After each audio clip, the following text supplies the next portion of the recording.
Hi, I'm Colleen Pearl, the Cool Crone, and welcome back to my channel. Today's video will be the November Tarot-scope for the sign of Taurus.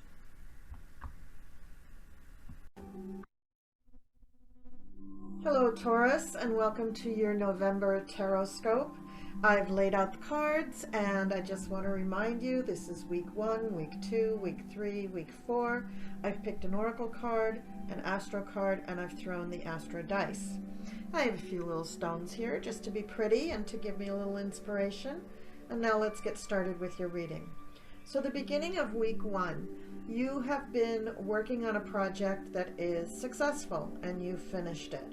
It's not, a huge project, but it is a project that you've done yourself. You've worked very hard. You've possibly picked up a few new skills along the way, and you're feeling quite proud of yourself. It's an accomplishment.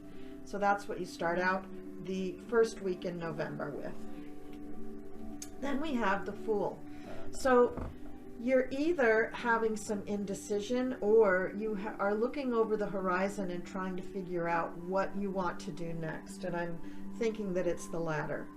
You know what your skills are, you know what's before you, and you probably already know what needs to be done, whatever, around the house or in your job or career or whatever, but you're having a little indecision on really figuring out which thing to start next. So you come across a little scattered in what you're trying to do, and that's what this card is showing us. Now along comes the Empress, which is probably a good friend of yours, somebody who can give you some advice, who can put their hand on your shoulder and guide you just a tiny bit and help you on your way. It's not a bad thing to rely on other people, especially people who are more experienced than you, when you have indecision. So Taurus, I'm going to tell you, although usually you may think that you know your mind and you know your life and who you are and what you should do, every once in a while you can take advice from somebody else. The second week of November starts with, the Devil. Now this deck makes the Devil look very, very cute, but what this card is indicating is that in the second week of November, you could be overindulging a lot. Actually, you've got another card coming up that also shows that. So I think in your second week of November, Taurus, you have to be very, very diligent and really restrict yourself from going overboard on anything that is slightly addictive or poisonous in any way, like drugs or alcohol or tobacco or even prescription drugs, and definitely stay away from anything that might be poisonous. The next card shows that you probably haven't made your decision quite yet, because the Four of Cups usually indicates ennui, boredom. So for some reason you haven't gotten yourself busy in what you need to do yet, so you may still be tempted to overindulge. That's exactly what this card is telling us. So along with the Devil card next to it, I would be very, very careful of alcohol the second week of November.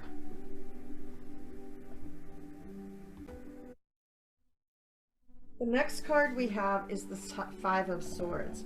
And for this deck, it suggests that the Five of Swords indicates accepting one's limitations and using time management well.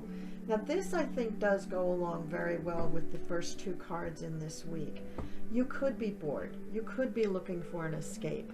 But what does that say about the next project that you're trying to do? Does it seem too much for you? Are you feigning boredom because you're really scared to start it?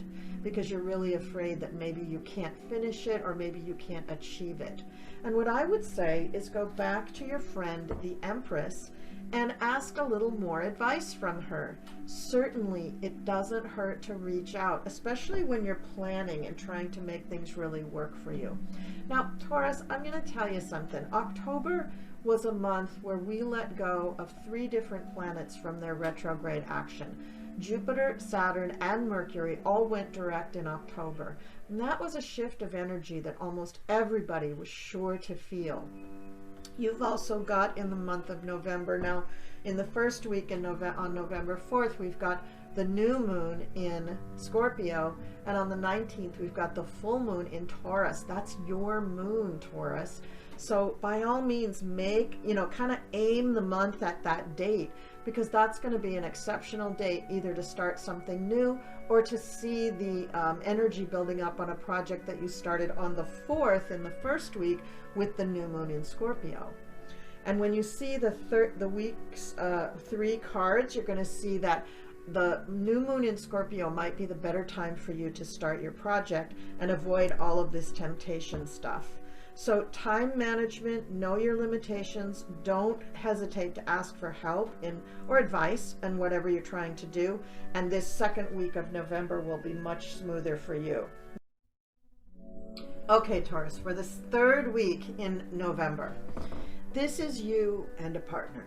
Now this could be your spouse, it could be your partner you live with, your partner in business, it could be a really good friend, it could be a parent, a sister, a brother, a cousin. It's somebody that you have a very trusting and cooperative relationship with. And this is what's starting out the third week of the month. Now, they are showing up right on top of the Ace of Pentacles, which means that they're going to be involved in whatever this project is that is represented by the Ace of Pentacles. And in the third week of November, you two are going to put your noses to the grindstone and really plan this project out. The planning and preparation that you make in anticipation of doing this project is going to make the project one of the most amazing things you've ever done in your life. It's really going to be a crowning achievement, a crowning glory, something you're so proud of. Now, sometimes the sun represents pregnancy, having another baby. And since this is the card for true love and your partnership, that could be another reading for some of you Taurus out there. But for most of you, I think this is just going to be the culmination of a magnificent project that the two of you plan together and see to fruition together. Now, you may not see it all come to fruition in the third week of November, but believe me, this project that you're starting is going to be wonderful. Now, for the fourth week in November, we have the Nine of Swords. And this card can indicate apprehension, delusion, paranoia. You're worried about something, and probably what you're worried about is your project. Maybe not, maybe there's something else that you're worried about, but I'm guessing that this project that comes off like gangbusters probably isn't finished in the third week or the fourth week of November. And you start to get worried about whether it's going to be really as spectacular as you want it to be. Hang in there. Hang in there. Don't let yourself give in to fears. Just like I told you, don't give in to indulgence in the second week. In the fourth week, don't give in to fears. Whatever you have to do. Mirror work, meditations, talking to your mom, talking to your husband or your wife, talking to your old mentor, your teacher, whatever you have to do to bolster yourself, do it. Because you also have here the Hierophant card, and that is saying, again, get some advice. This person, the Hierophant, is a person of authority, somebody who knows their area, like their expertise, like the back of their hand, and they will tell you the truth, and they'll tell you either what to do or what you're doing wrong or whatever. But they will advise you. You may not like what they have to say, because what they have to say is right, and it's by the book, literally by the book. So you may have felt that you could cut corners or kind of do your own thing or kind of feel your way through it. Hierophant's going to tell you, you got to do it by the book. So that may be, you trying to wing it may be the reason that you're feeling a little apprehension and paranoid, because you know deep down that winging it just is not going to cut it. So don't wing it. Talk to the Hierophant, get the information, and then you've got the Five of Wands. And the Five of Wands tells me that it is going to be a challenge for you, but that you can find the tools to do it.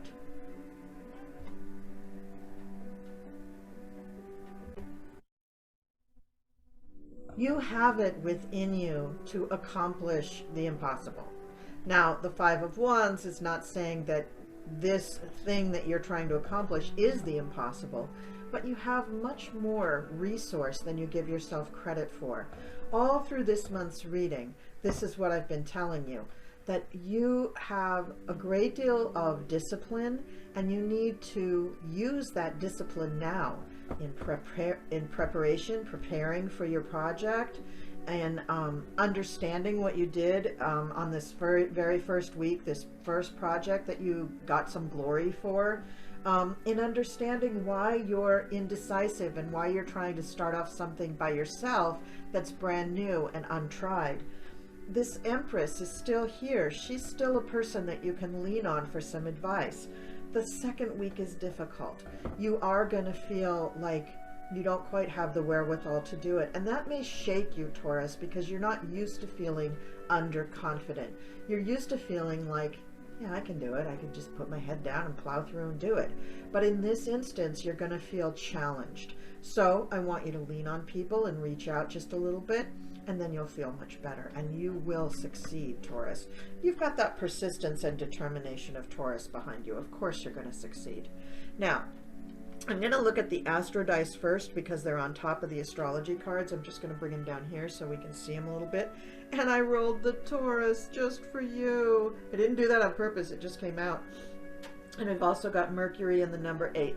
So Mercury is communications, and that's what this reading has been all about, Taurus.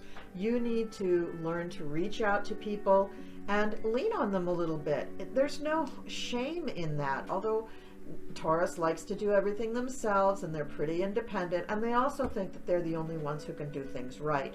That is a fallacy, Taurus. There are other people on the planet who can do things right as well.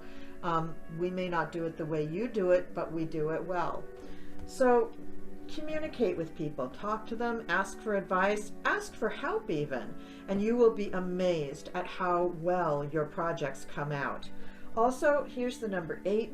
To me, this stands for the 8th house, and we had this whole third week, which was really all about, I mean, even in the Sun card, there's a couple, right? So it's really you and your partner achieving something amazing, Taurus. The Sun is an amazing card, and the 8th house is saying that this is for joint resources, that you and your partner, whoever your partner is, are going to share in the bounty of this project. So this project, I mean, it starts with Ace of Pentacles, so it's definitely going to reap a reward of some kind: security, money, better health.